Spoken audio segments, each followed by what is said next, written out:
Hi, this is Coach Doccindy, and we're talking writing again. I'm actually out for my daughter's college graduation, but I am actually, I'm on my computer, I am teaching, and I have papers to grade, and it brought me to remembering what I tell my students, so I want to add to the writing process that I was just telling you about in my last blog and my last video. So when you write, if you have something that you need to write, remember I talked about doing an introduction, the body, and the conclusion, and doing the tell them what you're going to tell them, and tell them what you told them. But take your paper or do it on the computer and create an outline for your paper. Create a backbone. This is a skeleton. This will be what you use to start filling in the blanks in your paper.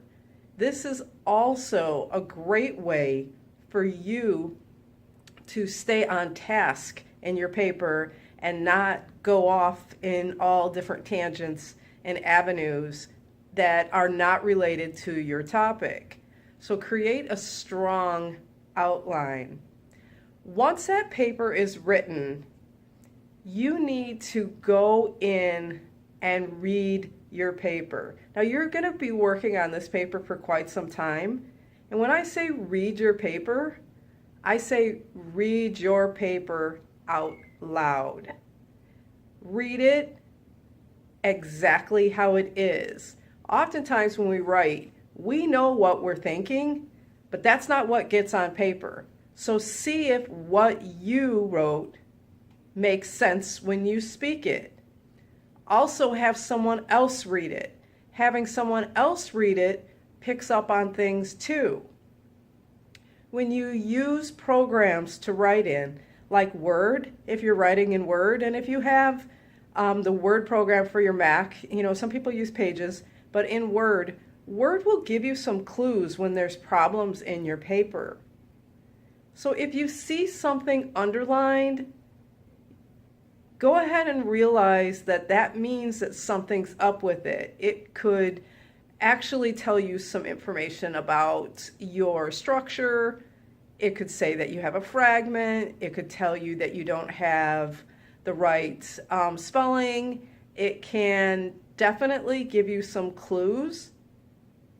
But what the Word program will not do is tell you if you use the wrong word. So that's why it's important to read what you wrote and to have someone else read what you wrote. This will make your paper even stronger. One of the other tools that you can use is you can use the